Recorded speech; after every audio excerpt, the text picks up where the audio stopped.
the why and how to help your Do child have to recovery. read. Yeah. Yeah, so that's some of my credentials on the bottom, parents. The cool part is, if you haven't heard me before, they made a demand on teachers after we already had our credentials and stuff that we had to get our autism certificate or whatever. And I wouldn't do it because I was already successfully teaching students. And then when I did switch jobs, I said, I was told, you get it, or this is your only year you're working with us. And so I was forced to go to the university and get it. And it was fantastic because that was about 6 years ago. Uh, And it really helped me with, um, I thought I was pretty good before understanding things, but it helped me even more. And, I gave Heather some stuff and then she made it better with her program. So that's a little bit about me. yeah. All right. So the why, your brain has different parts and the functions. So we're going to talk about these different parts and how to help your child access them with reading as the slides go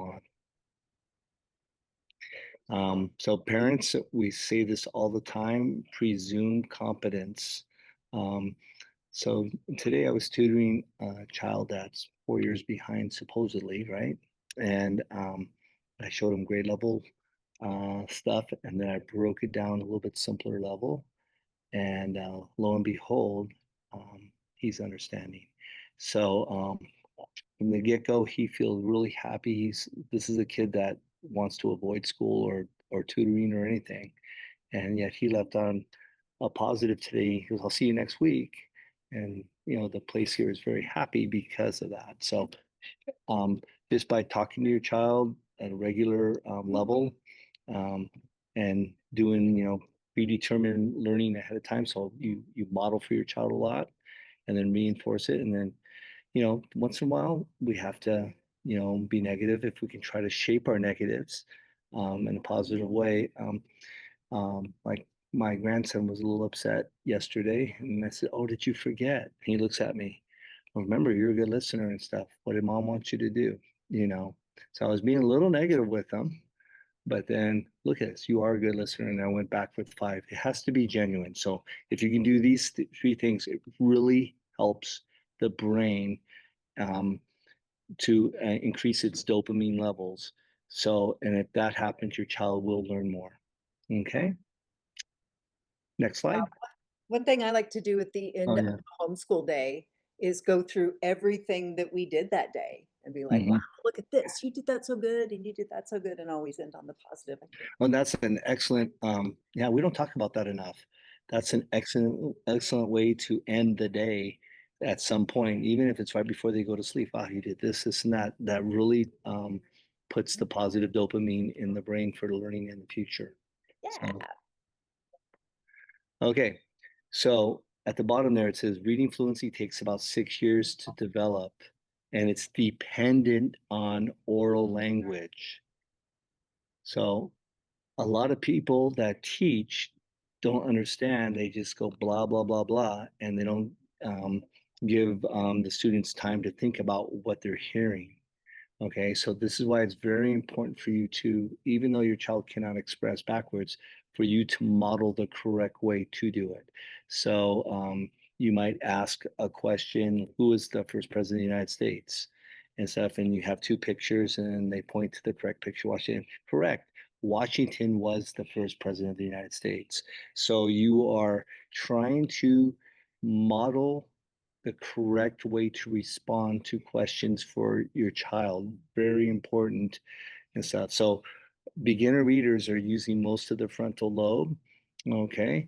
Um, yeah, you got the cursor in the right spot. Our students with autism are heavily dependent on their visual word area from that part of their brain.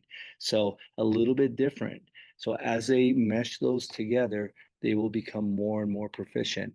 And that's why they really need a set program where you're keeping things very consistent and teaching it to them. So one of my favorite sayings, an average parent that follows a curriculum is better than me in the classroom with five students. So um, keep going on that. And I got that from, by the way, these slides parents were made by me from all the different educational things that I've taken. So the most recent I had was a letters program that Hemet School District offered for me to take, and it affirmed a lot of the stuff I was doing. But so I borrowed some stuff and I give them credit for it. Okay, so what parts of the brain affect autism? I'll let you guys go through that on an individual basis on your own over time. But exercise, movement, and music um, help the mind be ready to receive information. So I've been like for the years saying, hey, if you can start your day with exercise, do that. But I've never told you why. So if you get time to go through and look at the specifics of it, um, it'll be very helpful. And then if you can have some type of music in the background, that's the one area I still can improve on as a teacher is having some calming music going in the background as well. Next slide. Okay. Okay. A lot of information here. Receptive language. So I just borrowed it from AI real quickly so I can type it on up. Um, um, So when you get a toddler to listen, be calm, neutral tone. Next column in the middle, be physically present, okay? Get close to your child and make eye contact. Now, our students don't make eye contact a lot, so don't assume that they're not listening. Okay, this is for neurotypical students. So, but to adapt to it, go ahead and continue to use good language or good attention to your child, even when they're not looking as well. Gestures or whatever, you can show what you want them to do. But for our students, sometimes their motor doesn't work. So if we can say this one or this one, if we show them items, to look at. Okay. Um, and then the right reasons why students may not listen.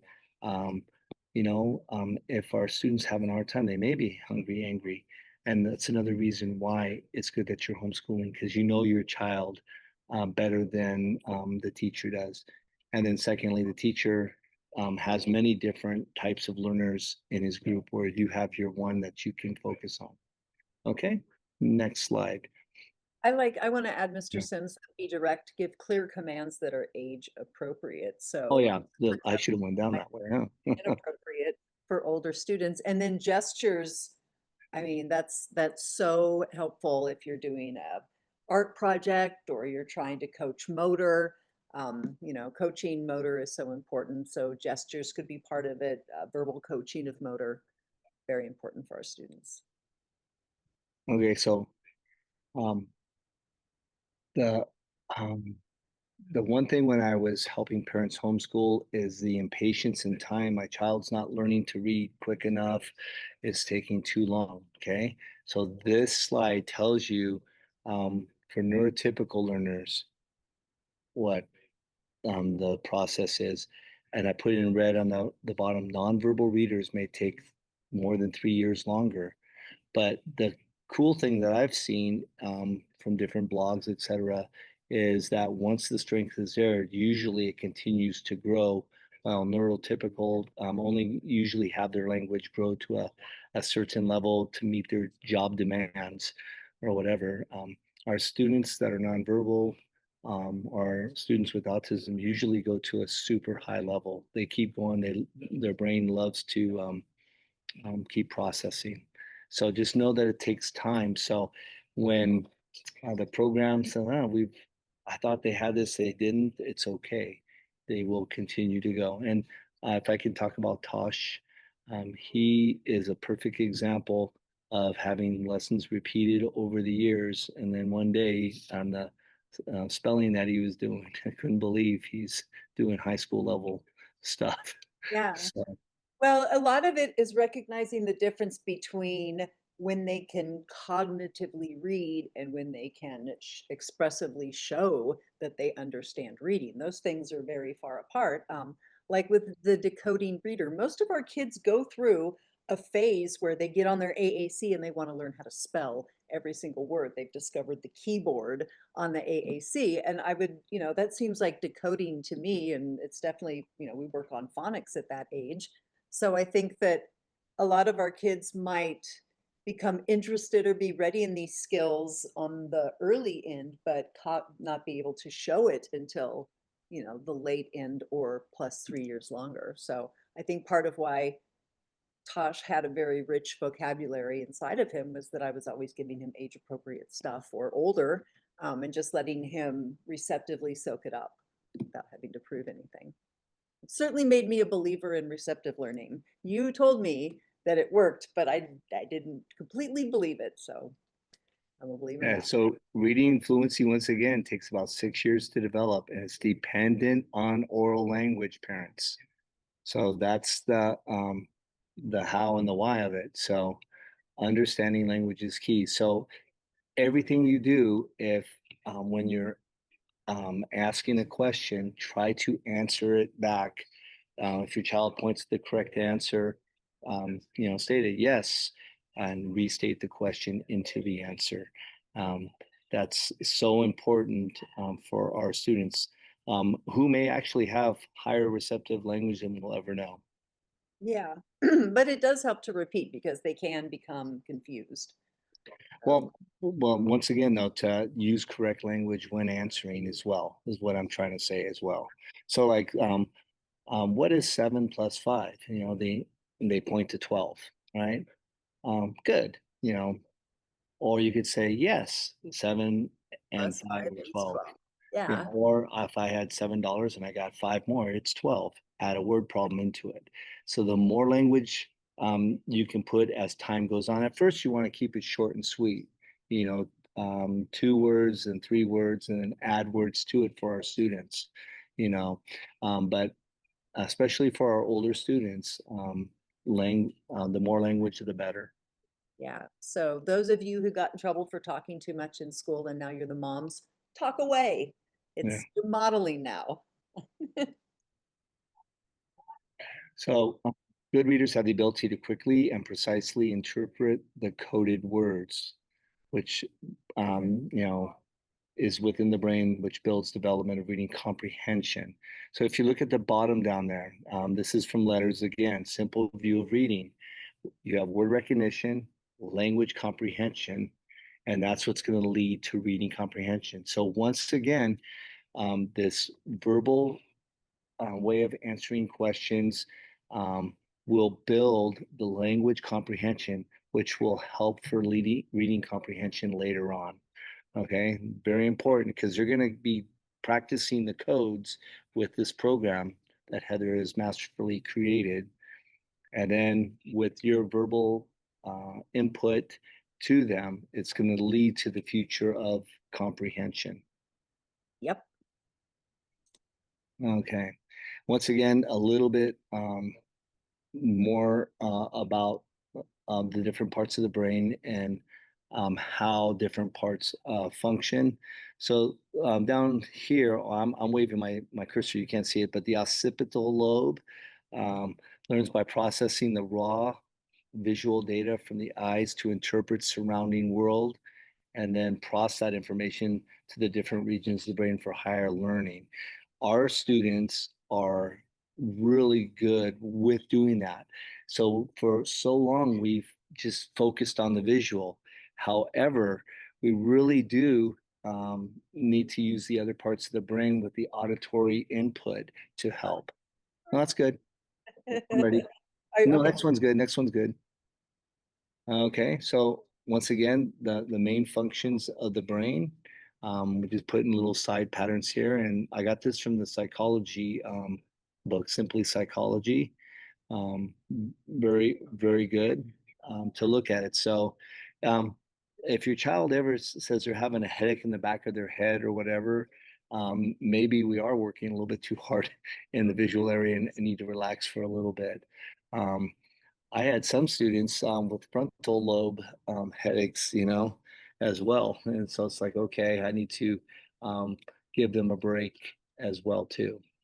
Okay. This is the specifics. I really love this from my letters manual, talking about how the brain um, has interprets, language right here. See how the phoneme analysis is touching it right here? Yeah, the red. and then the visual word form. See, all these will, the synapses will fire eventually, which is going to lead to good reading comprehension. If your child can comprehend, they can do just about any subject there is if they're interested in it. So, what you're doing with this program is building those skills so they can be successful at that. Okay. And when we talk about reading, we can also talk about audiobooks, correct, Mr. Sims, and understanding those and the language and Absolutely. So yeah, parents, you don't have to read everything. Audiobooks are really good. If I do a thing on I'm sorry, reciprocal reading strategies, if when you're listening to the auditory books, which will build the language comprehension part of the brain there, um, if you can just infuse, stop the book for a second. Now, why would they do that? Or, so far they've done this, this, and this. I wonder what they're going to do next. So, using the predicting skills, summarization skills, and clarifying skills, and you think it out loud and I have taught students how to talk it out loud, and eventually they just think it, and their comprehension went through the roof. A long time ago, I had students that could read eighth grade level text, but only comprehend at a third grade level. And once I started incorporating this type of strategy, that all caught up because they were starting to think about what they're reading and not just working so hard on decoding. yeah, yeah. That's when we read novels, I like to stop and explain things. Like we're reading To Kill a Mockingbird, and early on in the story, there's a student who has head lice, and Tosh has no idea what head lice are. And so I had to explain, like, imagine being so poor that you have bugs on your body and you're infected with bugs. And he was just like, oh. And Yeah, so and so it really, contributed to the richness of the experience of reading this period literature. yes, and then with that too, it's just like and like good readers, we stop and we clarify things. If we don't get it, we need to figure it out, and you just model that parents, and that will help. Yeah. Okay.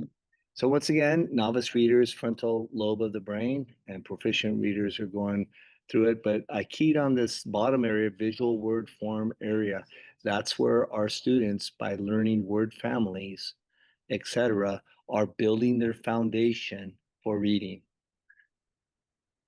So That's when you say visual word form area, is that then like picturing what the word must sound like or mean? correct. Okay, so it doesn't mean like reading the words necessarily. It's Well, or so it. no, so yeah, so they can picture like, the at family in there. And Mhm. so that would be in there, and then their brain can process sat, sitting down, fat, Vacations, pat things like and that. stuff. But that's where it goes. So by developing that visual word area, which your program does unbelievably well, much better than what I presented to you when I met you a long time ago. Yeah.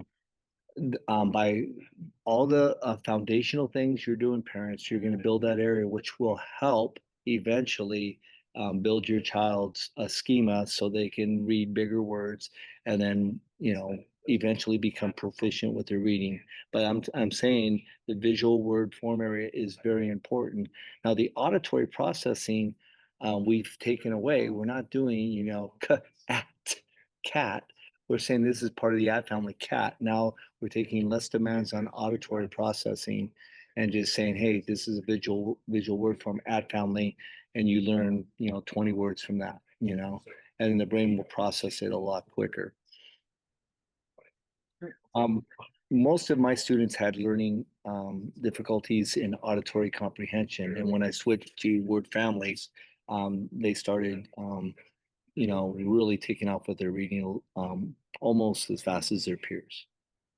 Okay, so in order to read and comprehend, readers need to have those skills that you see there. Okay, notice the right side says word recognition, sight recognition, phonological awareness. That foundation is being built in this program. The Mhm. left side, though, language comprehension, background, like you told, Tosh about lice or whatever, very good. The language structure, when you are um, asking questions about text, using the language to take that question to form your answer. That will build language structure. Okay. And then you gain literacy knowledge the more you do with that. And then thinking about it, reasoning about what you're doing. And then vocabulary is vocabulary as much as you can enrich as possible wherever you're out and be verbal with your child. Wow, that flagpole is higher than most. Wow, the flag is being flown halfway down. They call that half mast. Someone must have died. Any experience you can give to your child when you're out and about. I love experiential learning. It's really key. I keep pushing the wrong thing. Okay. So seeing, hearing, feeling, thinking about that. Okay. So if you go to this site here, you can get a lot of information on seeing exactly what type of learner your child is. Okay, so that's why I put it in there. It's like I don't know what type of learner my child is, so this will help you, and it gives you things. Does your child like to do this? Does your child like to do that? Type of thing. So, and if your child likes to learn outdoors, then I would try to do as much outdoor um, things as possible. Many different learning styles. So find which one your child is and try to teach towards that. Go ahead, next slide.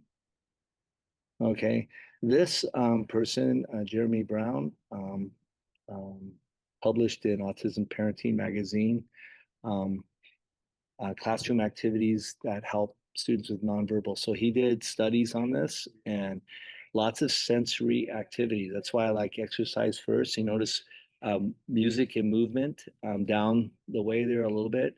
Arts and crafts. You have a beautiful arts and crafts. Uh-oh.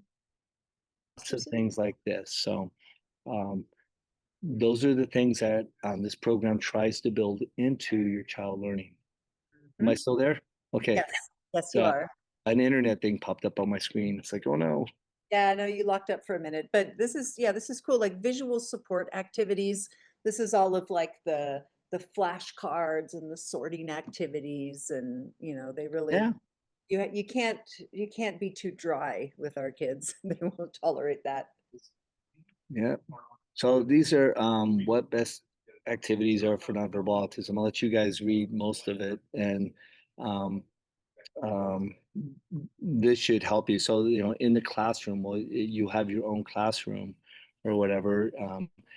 The biggest thing is consistency between home and school. So the consistency of when you have your school time, if you're homeschooling completely, is not the time of day, but we're going to do these amount of activities, and then if your child's not feeling well, then that's a day that you have ready to go things that are easy to do to finish up. So on days we don't feel well, we have this minimal amount that we do, and then eventually we push towards a higher amount. And then parents, don't forget, if you're not having it that day, you take a sick day and you tell your child, mom does not feel good today, or in the few cases, dad doesn't feel good today. Okay.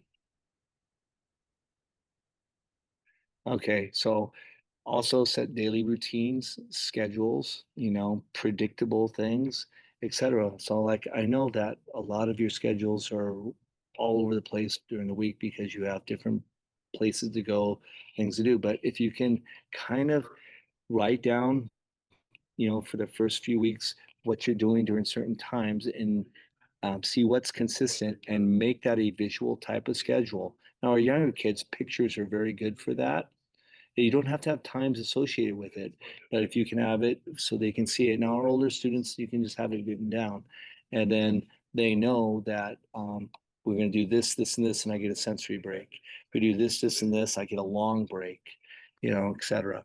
So be very succinct. We've had different topics where we've talked about specifically this, and we'll get more into that later in the year as well, too, I'm sure.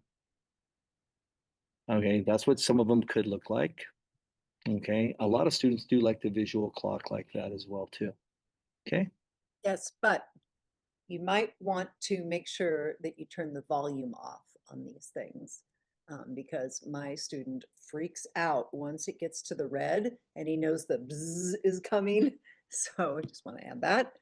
Yeah, so on my phone, I have where is my cell phone? So one of my students, 4 years ago now, and I kept it on, but he was ready to get back to work when he heard that because he chose his timer, his sound. So if you can, if you're, your child likes a certain type of theme, then we'll get him back to work. He'll do that. More schedules just for you guys to look at. Everybody's schedule is going to be different. Yeah, I like to time block, right? And so we have a block where we eat and wake up and take medication, and then we do a school block. And then we get, have a lunch block, a play block, and then we do a little bit more school. So it leaves it a little open on the time, but certainly it would be nice if we could do those time things. Yeah, so I'm saying just write it without the hours too, though. Yeah, Unless if your child is really good with the hours, that's actually excellent. to do that, Um, yeah. it is excellent. So for me, I have a former student that I had at Julian 10 years ago, and now he's an adult, and I'm being his adult coach, and I'm working towards the actual time schedule for him, his waking hours for part of his day, to help um, lessen the boredom of his day because he doesn't, have his a regular 8 hour job and things like that. So, but he's in his 20s now. So, but eventually, if we can work to that, that would be good. Yeah, and if your child hates timers, then you got to figure out a different way. Even hourglass timers or whatever. Sometimes, oh, the sand's out. It's time to get back to work and stuff. I like to also with timers give like 1 minute warnings. Okay, we have one more minute to go. Hmm. Okay. Okay. And then I said after exercise, so here's your days ready to go. New parents have 3 activities ready for each subject and provide your student with choice. It's time for school you know. Um, so beginners or starters use school just show stacks of the 3 activities. You want to do this stack or this stack right here, this stack or this stack. Good choice. Okay, here's the three. You show all three at the same time. Which one would you like to do first? Okay, and then give your child choice in the day. Okay. And then as time goes on, you can build to, four, main things in a day if you have all day of teaching.